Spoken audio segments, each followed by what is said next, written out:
Welcome guys sa ating vlog-vlogan. Ayan, mayroon tayo ditong yung kita nyo ba yan, litob at saka ang tawag niyan, crab. Sino kaya ang yan, mabubuksan kaya ng crab yan? Tingnan mo hanggang sa dulo guys, tingnan nyo kung anong mangyayari. Kayang buksan ng crab yan? Ako din nagtataka kung paano kaya niya buksan yan. Ako nga hirap talaga ako buksan yan. Buhay yan? Sus, kinikilaw namin yan sa probinsya, ganyan, tingnan mo. Ngayon, kayang-kaya pala ng crabs yan buksan. Ngayon ko lang nakita yan. Tingnan nyo guys. Panoorin nyo mabuti yan guys. Hanggang dulo guys, panoorin nyo. Tingnan mo, ang ganda, ganun palang katibay ng yung paak ng paak ng crab. Ayan hiniwa niya sa gitna ang galing pala ng crab na to.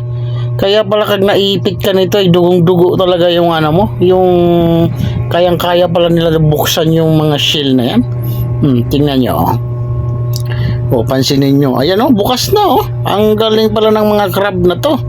So hindi pala hindi pala marumi ang crab. Kasi kinakain pala nito yung mga litob. Ayan sarap-sarap para magkilawon itong litob. Ayan nabuksan na niya nakikita nyo ba? Tingnan mo yan binubuksan niya na. So ang galing pala nitong crab na to. Ngayon lang ako nakakita na ganito. Akala ko itong mga crab ay kinakain ito dumi ng dagat. Yung pala ito ay magaganda pala kinakain ito. Yung mga pala lito, mga shell pala kinakain ito. Sila pala nagbubukas nito sa ilalim. Kawawa pala itong mga litob na to. Ayan guys, ang galing pala nito ngayon ko lang nakita to na ganito palang ginagawa nitong mga ito.